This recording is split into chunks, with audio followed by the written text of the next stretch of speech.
Welcome to another edition of How to Build Lifetime Cash Flow Through Real Estate Investing.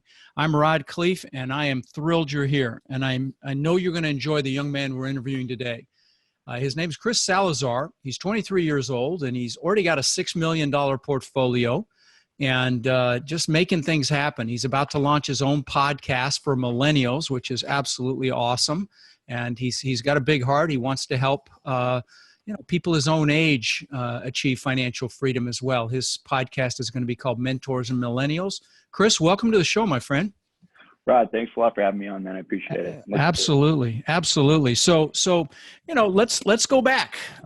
You started to tell me before we hit the record button that you started out wholesaling. Well, let's go back and talk about why you got into real estate and dig in a little more about how you got started and how you got to where you are right now.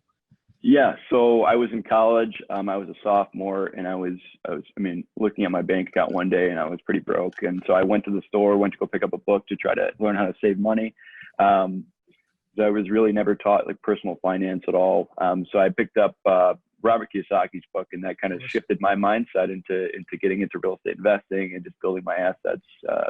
So from there, I just started learning everything I can about real estate. I got on the Bigger Pockets podcast, started connecting with guys, and just started learning. I was actually cutting some of my accounting and finance classes in college to read these books and to get educated. So then from there, I learned about wholesaling. I mean, the lowest barrier to entry, obviously there. And from I just started, kind of to just do it. So I sent out my marketing. What market? Where did you live at the time? Yeah, so I went to college at Augustana College. It's a small liberal arts school in the Midwest, which is in Davenport, right by Davenport, Iowa, on the Illinois side of the river there, right on the Illinois-Iowa border. So I was studying accounting and finance over there, and I just, class wasn't for me, school wasn't for me. I was a pretty poor student generally. But I really had a passion for real estate that I found out really quick, and I'm really grateful that I found it so quickly, because so many people, go through this, getting their jobs and, living a pretty average life until they find real estate. And I think it's great. So from there, I started, I got a credit card, and I did my first marketing campaign, and the next two after that on my credit card. So I took a big risk there. I had zero income, but it paid off. So I got a property under contract. It was a duplex for $61,000, and I sold it the next day to a guy for $68,000. So I was able to pay off all my marketing expenses there, and did my first deal. I was 20 years old. It was right around Christmas time, my junior year in college, and I was pumped after that. I just kept going and kept building. And I did, probably eight of those deals throughout the rest of my college, just on the side. From there, I worked for a guy who flipped about 30 houses a month in my market. So I was doing acquisitions for him. Same Iowa market? Yep. The Quad Cities. Okay. About 350,000 people in the metro area there. So he was flipping 30 houses a month. I was acquiring 30 a month. Holy cow. I missed that. I thought it was 30 a year. That's where my head went. 30 a month is massive to flip. Yeah. I mean, that's quite, that's systems. That's a house a day. That's renovating, acquiring, renovating, and flipping. That is a massive business. Yeah, that's between wholesaling and a lot of renovating and the BRRR strategy. Yeah, that's a massive strategy. Would you explain what the BRRR strategy is on my podcast? It has not come up before. Yeah, so it's buy, renovate. What is it? Buy, renovate, rehab. Renovate, refinance. Okay. One of the three R's is missing. Right. Okay. So that's kind of my strategy right now, and when I buy single families. That's a great strategy if you're just looking to build. You take the equity and just move it into a new property. It's a great strategy. As long as you don't over leverage. Just want to give that caveat to everybody. With contraction looming, don't over leverage. But anyway, continue. Yeah. So I worked for this guy who was doing a lot of volume. I got a really good look into his business, the systems that he was running. And, I was like, I can do this myself, and I can do some of these things better. So I went out on my own, and I got, I found a partner. So he's I mean, he's a great partner. So our situation is, he's the equity and I'm the operator. Okay. So let's stop there for a second. So, what are your superpowers? What are your skill sets, and what are his? I'm guessing I already know the answer, but I want my listeners to hear it. Sure. So I know how to find the deals. I know how to buy them correctly. I know how to rehab them. I understand the construction costs of things. And then he understands, just from a number standpoint, I just send him, the pro forma and just everything on the deal analysis side of it. And we make a decision from there. Okay. So, but what does he bring to the table? Is he a great communicator and he's developing relationships, or he is more analytical? Tell me about the skill sets. He's a big vision guy. Okay.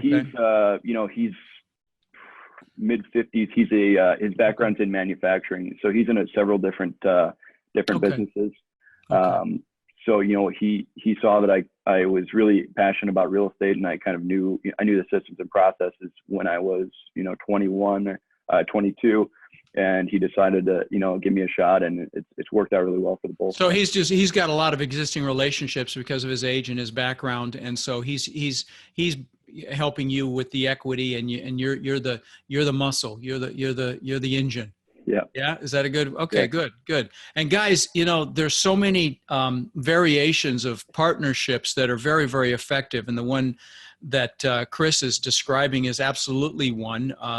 Almost in a mentor-mentee capacity in some fashion. But so you've got the wise old guy, and then you've got the energy, the passion, that's a very common dynamic. And then you've also got, of course, the analytical person with the outgoing person, and that's also a fantastic marriage in this particular business as well. So okay, so you met this guy, then what happened? Yeah. So then, we kind of both agreed that you'd be a strong partnership. So we started just acquiring properties. So I think in the first month, I bought about 8 to 10 single family homes. From there, the next big deal for me, the biggest deal that I've done so far was we bought a small portfolio of 26 homes. They were pretty, not usually as distressed as what we normally buy. But they were pretty undervalued. There was a big equity spread in the deal, so we bought that, increased the rent a couple $100 a door, and was able to stabilize that within 6 months. You still have it, or did you? Yep. Sell it? Okay, so you still have it. So we're holding right now currently about 55 single families in small multi. How big of a geographical area do you have them in? It's a pretty small area. It's probably a 15-mile radius. Okay. All right. Fantastic. Because I would tell you all about my seminar and why I had it. But if you're in a small geographic area, that'll work. It's when you're spread out like I was, 2 hours one direction and 2 hours the other direction, that the operational costs will kill you. Okay. All right. Yeah. So from there, we acquired our first multifamily building. Well, I guess it's technically, it's 20 units, but it's 5 4 flats in a row. Okay. All in the same description, so you're able to finance it with one loan? Yeah. Okay, fantastic. Yep, exactly. So that we bought that for I think $740,000. Okay. So we're going to put 160 into rehab. That right now, that project is we're almost done renovating all the units. We pre-leased several of them. We have about 50% occupancy right now, and the rehab will be done and hopefully fully stabilized by the end of May. We're shooting for. Okay. So we acquired that back in November. Same general area as all this other property. Yep, exactly. Okay, and this Davenport, is that the name of the town? This is Davenport, Iowa. Rock Island, Illinois. The Quad Cities is the MSA there. Okay. So from there, we just built up 75 units. I'm closing on another 10 next week, 5 duplexes. But our strategy is just to buy residential property, and we're just going to build a portfolio of that. And then I would like to get into the bigger buildings pretty soon. Just in the market that I know very well right now, there's just not too much inventory. Sure. So have you syndicated already? Did you syndicate some of this stuff? No, it's just Okay. all run under our partnership. Okay, it's just been So, partnerships. Okay, so yeah, active involvement from all the players. Is that syndication something you're considering moving forward? yeah, definitely. Okay, It okay. makes a lot of sense. I mean, you can just scale so much quicker. So you've just done this, with Plexus, and Yeah. you've built this huge portfolio. Fantastic, buddy. That is absolutely fantastic. So, uh, and so there's just not a lot of larger properties in Davenport, which are a lot of available larger properties, I guess is the right way to phrase that. Yeah, there's Okay. not too much inventory, and I mean, there's not sub trading as much as other Have you markets. thought about going outside of your backyard there? Yeah, definitely. I mean, we've looked like at stuff in Milwaukee and Indy, and Hmm. but I wanted to stay focused on our goal, which was just acquiring these smaller properties at first and building a portfolio and just having all the same type product. Yeah, Um, no, I think it's a very sound strategy, and it's obviously working. And your cash flow will be fantastic. Yeah, there are easier ways to do it. I will say that if you can find the larger properties, but it's obviously working. And my only cautionary thing again is if you buy that size asset class in too large of an area, it will eat your lunch. And that was my issue. I'd send a maintenance guy out to a property, an hour away, and he wouldn't know what he was dealing with till he got there. Then he'd have to go buy parts at Lowe's yeah, or Home Depot, which could be 15, 20 minutes away. And then he'd go back, and then there may be, more work that he'd have to do. And, if he was in a small complex, the job could take an hour, and that would take all day in the scenario I just described. So, but if you're, in a 15-mile radius, you can make that work, and minimize that. You're still going to be a little more expensive, obviously, than if you're, if your properties are all in one complex. But no, and you're buying distressed anyway, so you've already got a spread, which is it's hard to find, really distressed, incredible value add opportunities right now. They're out there, but they're harder to find. And as far as larger property, so fantastic. So, what drives you, buddy? I mean, you're 23, you're already making it happen. Where's all this coming from? yeah. I mean, I guess I'm just really passionate about real estate. I love the idea of turning a distressed asset into something that's performs well, and that's just really, I mean, just providing a really quality product to the market. In my market that I'm in, I've seen like the houses that I lived in when I was in college. There's just no really good rental product out there, and the operators that are there, I mean, they run their businesses like hobbies. They just don't really, I mean, they don't know their numbers, they don't know the construction costs, and they don't really rehab these things properly Hmm. up to city code and whatnot. So I really like providing a great product to the working class people in my market.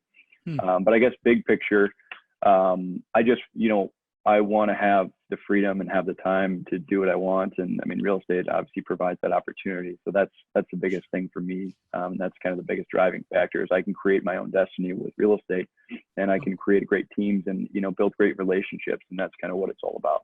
It's all about relationships, no question. Fantastic. So I know that you mentioned to me earlier that you've got some rituals and some things that you've done on the whole visualization goal setting front. Chat about that for a minute. I'd love I'd love for my listeners to hear about that from someone other than me. Yeah. Yeah. So it's, I mean, I wake up pretty early, usually about 5:30. And then I sit down and set my goals. So I have a vision board that I look Mm, at. nice. I have my role models on there. I've got kind of who I look up to, and then I've got my goals for up to 3 years. So I know where I want to be, by 2020, and I can kind of reverse engineer and look back on, where I want to be in my business, where I want to be with my health and fitness, and kind of with my relationships, and kind of, and then I spend, about 15 minutes writing. And I write down kind of my affirmations and what I want, to bring to me. Like so it'll manifest itself and just through writing it down. And I've done this for probably since junior year of college, since I pretty much got Fantastic. into real estate. And it was crazy. I was looking back at my notes. It's probably a year ago around this time. And, and I wrote it, I think, when I was a junior in college, when I first started out in real estate. And it said, I'd have 50 houses. It literally said that word for word in my journal back when I was a junior. And so it's amazing to me how that just I could give you so many examples of that in my own life. Guys, if you're listening, I'm so glad that you're hearing it from somebody other than me. This stuff works. You need to declare it. You declare it to the universe. You write down what it is you want. I mean, I remember when I was in Denver and in my teens thinking, I'm going to live on the beach. I'm going to have a mansion on the beach. And it was almost unthinkable. It was almost hard to wrap my head around, and absolutely happened. I've done it with cars. I've told numerous stories about how I've manifested material things in my life. I manifested my wife. I absolutely visualized my wife before I got her. So this stuff absolutely works. So let me ask you this. I mean, you're young, so you may not have many examples of this, but do you have any examples where you got your kind of your butt handed to you on a deal? Have you had some seminars? Yeah, you know what? Early on, I didn't understand construction costs as well as I should have. So that was my biggest problem. And dealing with these contractors is, I don't know in bigger markets if they're more professional, but in my market, they're just tough to deal with. I'm sure that's a lot of markets. No, that's the case everywhere. You really have to ideally get referrals from people that have worked with people they trust. And then even then, you have that thing called expense creep. You do one or two jobs with someone, a contractor, and then for some reason their prices start going up. No, it's nationwide, my friend, on that. Yeah. So you had a seminar. Tell us what happened. So I had I had a couple of contractors who I put my trust in, and they told me a great story about the great work that they do, and I paid them 50% upfront for a job, and they took off really pretty quickly.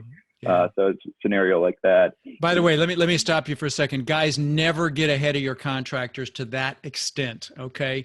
Especially if you haven't done business with them before, you always stage them. You try not to get, very minimally ahead of them at best. And ideally, if you haven't done business with them before, don't give them a check. Go buy the material for them, have it delivered to the job site, and then you stage them based on progress. So great. I'm really glad you brought that up, because that's never been come up on my show before, and that's a great tip for people when they're getting started. So, okay, and that happens. Let me ask you this. I know you weren't happy with your financial education, and what would you tell millennials, people your age, about this business and what they should do to get started, or what advice would you give them in general? Let me not pre-frame it. What would you tell millennials? I've had several of my peers, several of my past classmates come up to me and were very interested in real estate. I even started a real estate investment club at my college back when I was a sophomore when I got started. And, I feel you can guide these people, and you can tell them, how great it is, but until they actually do it and get the experience, they're never going to really learn, so I would say, go out and take action, actually, instead of, you can learn and sit on these podcasts or learn all day, but they never go out and do anything. And just do it. Just do it. Like Nike says, just take action. And that first property is always the hardest. But after that, they're like dominoes. They just start falling. You just got to get through that first property. That's the key. Would you agree with me? Absolutely. Yeah. Absolutely. You understand how to operate, a rehab. You understand just how to work with people. Yeah, and you'll make some mistakes, but if you're just buying a Plex, you'll get through it as long as you don't totally overpay. Send me the deal if you're interested, and I'll take a quick look at it. Those of you listening, I'll probably regret saying that publicly, but if you're young and you want to buy your first property, email me and I'll take a quick look at it. But the point here is take action. And there's so many people that listen to this show that they're caught up in fear. They haven't taken action. They're afraid of whatever. Could be afraid of rejection to make the relationships, could be fear of failure. but you just, and that's actually one of the reasons I spend quite a bit of time on this at my live events. We talk about limiting beliefs and, and establishing your goals and your whys. And I really focus a lot on helping people take action. And by the way, on that note, I've got an event coming up in LA in April 6th, 7th, and 8th. And then I will be in Chicago the weekend of August 23rd, I believe. So would love to see you guys there. It's just me training for 3 days. So, what's next for you, buddy? Where are you taking this next? Are you going to go outside your market and look for larger properties? Are you going to hone in and buy more of the same size type that you're buying now? What's the plan? Yeah, I'm going to continue to grow this portfolio that we have. I mean, that's my first priority. And right now I've got the systems in place to where, it doesn't really take that much of my time. And I have the operations, I have the contractors that I can trust now for the most part. I'm sure I'll always have to be switching guys out, but I have a project manager. I have an in-house property manager now who kind of hold down the fort. So in the meantime, wow, you've set up quite a team for your size, so really it's probably, if you were just going to hold static, you'd probably be at overkill, but you're setting up to expand, obviously, based on what you just told me. That's fantastic. And guys, it's so common for people to become successful in a particular business model and then think they can do everything well. And it's a huge mistake. And I'm so glad to hear you describing what you're doing, because it would be so easy to think, okay, you know what, I can do it in this,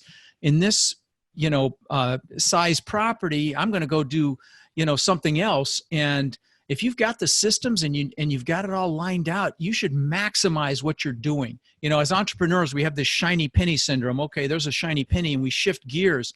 And I'm really impressed with the fact that you're going to really just double down on what you've already done. So no, I mean that. That's me being completely candid. That's not anything else. I really admire the fact that you're focused. Back to people getting started. They need to take action. They need to educate themselves. Would you suggest that they look for mentors, coaches, people that to align with? Exactly. And finding mentors is key, and you don't need to just have one mentor. I mean, Rod, you were a mentor to me. I mean, I follow kind you of you to for say the that, past buddy. year. And so you can find multiple mentors. You have guys that have done it that you need to learn from. And then on the other hand, you have to be willing to take the risk. If there's a young guy like me, or guys even younger than me that are interested in real estate that I talk to, now is the time to take risks at our age. Especially. That's right. Because you have, if you don't, if your investment goes wrong, you can always fall back and get a job somewhere. Who cares? Take the risk now and get the experience, and it'll just, compound your success. Couldn't agree more. That's really good advice. And all right, let me look and see what else I want to ask you. You brought your finance background, your accounting background. Has that helped you in this business? Yeah, it's definitely helped me. It's made me I feel like when you know your numbers really well, you can portray a certain confidence to people, and that's kind of how I got my investor. He doesn't just invest in anybody, and me being young, I had to show him that I know what I'm doing, and that I know these numbers, and from an accounting and finance background, that helps a lot. No question. And guys, listening here, I'm sure you hear his love for this business. And if you're seriously considering multifamily real estate, love it or learn to love it. Okay. Because you can see the how inspiring it is to speak to someone that loves it, and that energy is infectious. And for you to be a success in this business, you have to love it, or learn to love it and grow to love it. And it's just critical. And frankly, and if you can't or don't do it. Go find something else. Life's too short not to do what you love. Very, very, very important. All right. What else? Just bear with me one second. So you self-educated the whole way too. You just read books and you listened to podcasts and you just took action. And, Besides the contractor mistake, anything else pop up that, you could add value to my listeners? Anything else that comes to mind, and any other nose bloodying? You know what? I mean, I'm sure there are none that, pop out that are major screw ups, but I mean, I'm dealing with, right now, I'm, kind of another piece of advice would just be, always keep growing and adapt. So right now I'm dealing with a property that is a 20-unit vacant building that I have, and we're repositioning it and making it into a 12-unit luxury suite building. Nice. For the college students. So that's kind of a, more of a development deal for me. And that's going to be my biggest project yet. And, we have to deal with the city. We have to deal with, higher end contractors, actual, reputable companies, and interviewing them. So that's what I've been spending a majority of my time on recently, underwriting that deal, making sure, everything lines up properly. So, by the way, while I'm thinking of it, I'm sorry to interject. Make sure you have financial penalties if they don't complete on time. There has to be a daily penalty because that's a common problem with what you're describing. And frankly, any contractor that you use, there should be some penalties if they don't complete on time. So put in a daily penalty. We do $200 a day for there our, you go. For our contractors. There you go. That hurts, and that keeps them focused. That's good. So what did you have to give up to do what you're doing now? I mean, did you give up partying? What did you give up to be where you're at? I give up a lot of time with family and friends. But it's good when you have guys around you that are supportive. I live with two other guys, and they both work a lot, and they both, have the same kind of drive in their industries. So if I didn't surround myself with people like that, it'd be a lot tougher. Sure. And guys, who you surround yourself with is who you become on all levels, financially, emotionally, health, everything. So choose wisely. Pick people that, like you said, that empower you, that motivate you, that push you. Not because well-meaning friends will, because they love you, will actually, if they set their sights lower, they will pull you down to their level. It's critical to choose the people that you allow to influence you carefully, I've got a sign on my wall right here. I'll actually turn my camera because we're actually recording this in video as well. And it says, focus, grind now, play later, and comfort kills. Those are my Grant Cardoneisms that are so applicable. Be a little uncomfortable right now to have the life of your dreams. And that's what you're doing. Chris, and very, very impressive. I'm really excited to see where you're at 1, 5, 10 years from now. I'm sure it's going to be magnificent. So when you gift books to millennials, what's the book you give them? Is it typically Rich Dad? How do you motivate people? What book do you give them? Yeah, you know what? I had I have to keep buying copies of these books because I lend my books out to people, and I know half the time I never get them back. These are the guys that I'm trying to get him into the business, and they're just never going to take the action that they need to. They're comfortable in their job and whatever. But I do think and Grow Rich, and I do Rich Dad Poor Dad. So those are my tops as well. And I give away copies of The Secret. I don't know if you've ever watched The Secret. John Assaraf and the Vision Boards. In fact, I had him on the show, which was a real treat because I've given away probably 1,000 copies of that movie about the law of attraction. And those of you listening, if you haven't watched that, go buy the DVD. It's like $7. It's also as life-changing, in my opinion, as Rich Dad Poor Dad, because it really defines this law that helps you manifest and visualize and manifest the things you want in your life. It absolutely works. And I'm just telling you, I didn't know what it was that I'd done, throughout my lifetime until I saw that and was like, holy cow, that's what I've been doing to get the things that I've wanted. So do you have a comment on that, or you agree? Yeah, 100%. Okay. All right. Listen, brother, it's been a real treat and very exciting. And I know you've motivated a lot of my listeners that are your age, and I have a lot of listeners your age that just really want to break in this and make it happen. Guys, come see me in LA if you can make it. If you get if you can. If not, make sure you get on my big multifamily Facebook group. There's like almost 12,000 people on there now, people connecting all over the country. It all ties into your peer group. So guys, go to multifamilycommunity.com, and it's a direct link to that Facebook group, and connect with people in your area. Find mentors, set up your own meetup group or get in on meetup groups, and surround yourself with people that are going to push you and empower you. That's what's going to propel you to take action. So thanks for being on the show, my friend. You've added a ton of value. Hey, my pleasure, Rod. Thanks again. All right. Take care. See you. Thank you for listening to the Lifetime Cash Flow Through Real Estate Investing podcast. If you've enjoyed the show, please take a minute to visit iTunes and leave your comments. For more resources or to connect with us further, please visit our website at rodkhleif.com. Tune in next week for our next show.